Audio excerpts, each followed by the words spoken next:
Vladimir Putin has closed down almost all the independent TV outlets in Russia, stifling any dissenting voices. Instead, Russians can watch a niche channel called Star TV that is owned and operated by the Russian military, which provides elaborate coverage of Putin's visits to military bases to witness displays of Russia's overwhelming firepower, all accompanied by the breathless commentary of military correspondents.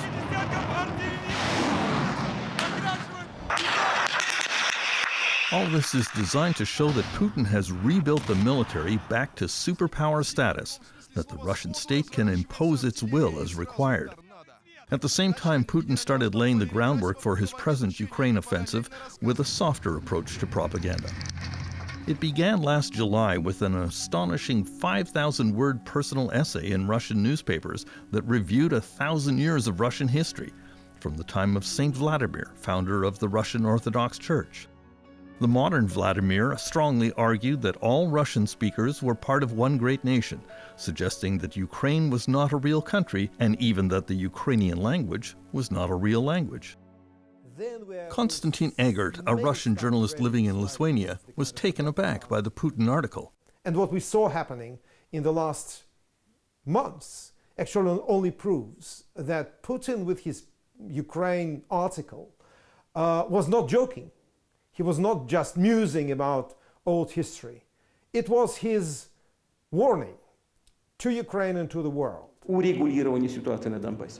Now comes the angry Putin speech Monday that put a similar message in a much more threatening manner. Вся ответственность за возможное продолжение кровопролития будет целиком и полностью на совести правящего на территории Украины режима.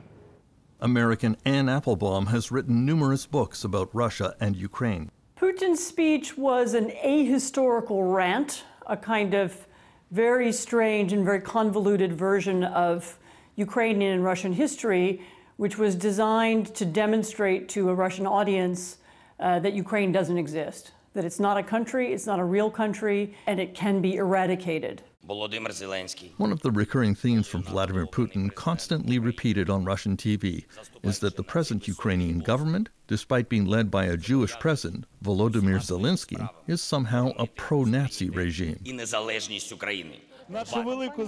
What he wants to say is that the Ukrainian people, they are good people. In fact, they are Russians like us. And they need to be liberated from this horrific regime which is run by the proto-Nazis in cahoots with the West. That Nazi theme is picked up on popular Russian programs like this one on the most popular channel, where host Vladimir Zolovyov treats his Ukrainian guests with undisguised hostility. Идиоты! Вы идиоты! У нас гражданская война! Зачем нам останавливать, если на наших глазах ваша нацистская дегенеративная власть разваливается? Most Russians believe that the West and Ukraine are to blame for the current crisis, probably up to 60%. And this is a result of a constant stream of propaganda programs over the last 8 years on Russian television. Mr. Putin picked up another of his favorite themes in his recent press conference with the German Chancellor Olaf Scholz, that the Ukrainian government is exterminating Russian speakers in eastern Ukraine. То, что происходит на Донбассе сегодня, это и есть геноцид. Спасибо. Well, Putin is using one of his traditional devices. He tells a blatant lie to the face of a Western leader, knowing that this is a lie, and knowing that the leader knows that this is a lie. And then he tells whoever it is, Scholz or Biden or Boris Johnson, disclaim it. Explain why it's not so. Once again, the Putin genocide theme is given a loud echo from his acolytes on Russian TV.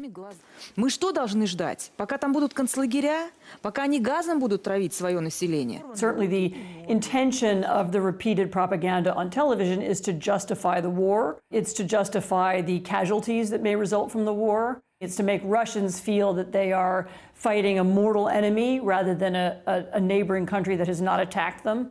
Вот, пожалуйста. Occasionally, the propaganda masters demand a Russian invasion of Ukraine and extermination to follow. 8 лет выкармливаем бешеных собак, гладим по шерстке, разговариваем с ними и думают, что они нас не искусают. Но бешеная собака, она все равно искусает, если вы ее не усыпите.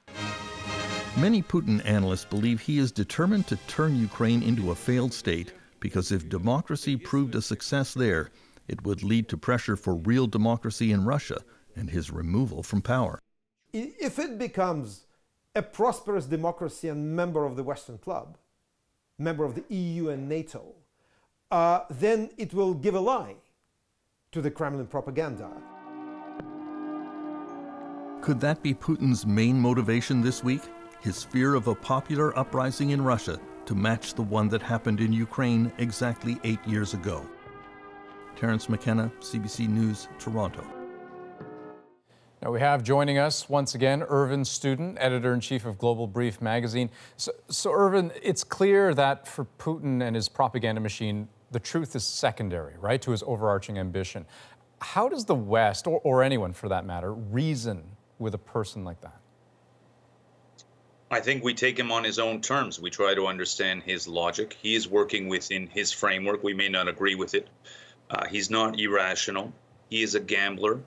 So in the context of this military adventure, which is in clear breach of international law, it will take its course and will have to be swift with a big diplomatic game.